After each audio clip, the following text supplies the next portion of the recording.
আলহামদুলিল্লাহ, অনেকটা ব্যস্ততা শেষে আপনাদের মাঝে আবার কথোপকথন করব। এখানে না, কমপ্লেন হবে না।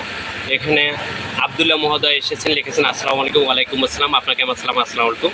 প্রিয় মহোদয়, কোথা থেকে দেখতেছেন যদি সম্ভব হয় একটু জানাবেন। আজকে আমাদের এখানে প্রচুর পরিমাণে ব্যবসা গরম। রাত্র আমরা দেখা যাচ্ছে অনেক কষ্টে আছি। তা আসলে আমার এই দোকানে থেকে দেখেন আপনাদের সঙ্গে কথোপকথন করতেছি, তাই হয়তো বা কথা বলতে গিয়েও কিছুক্ষণ থামতে হচ্ছে। তো আপনারা ক্ষমার দৃষ্টিতে দেখবেন। ডারবি হচ্ছে না ভাই, হচ্ছে না।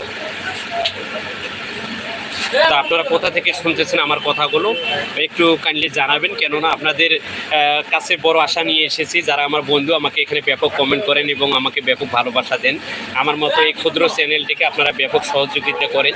হয়তো আমার দেবার কিছুই নেই, তবে মন থেকে দোয়া ভালোবাসা রইল আপনাদের জন্য।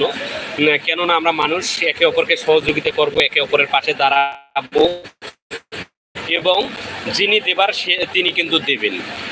আপনি কোন জেলার? অসংখ্য ধন্যবাদ। এখানে নয়ন সাহেব যুক্ত হয়েছেন, আপনাকে আমার সালাম। আসসালামু আলাইকুম। আমি হচ্ছে রংপুর জেলার সেই আবু সাইদ ভাইয়ের এলাকার লোক। আমি রংপুরের পিরসা থানার। আপনি কোন জেলার যদি সম্ভব হয় একটু জানাবেন। এবং আমি একজন পেশায় ব্যবসায়ী। আপনার বাসা কোথায়? এখানে আমার এই যে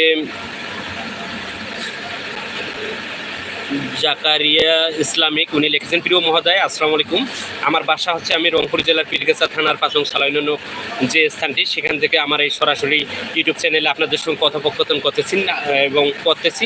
আপনারা কেমন আছেন এবং আমার কথাগুলো শোনা যাচ্ছে কিনা একটু সম্ভব যদি হয় জানাবেন। আওয়াজটাও বেশি।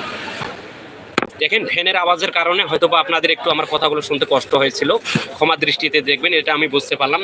বাইরেও একটা ফ্যান দিয়েছি আমি কাস্টমারের জন্য। এই যে দেখেন যে কয়টা ফ্যান এখানে,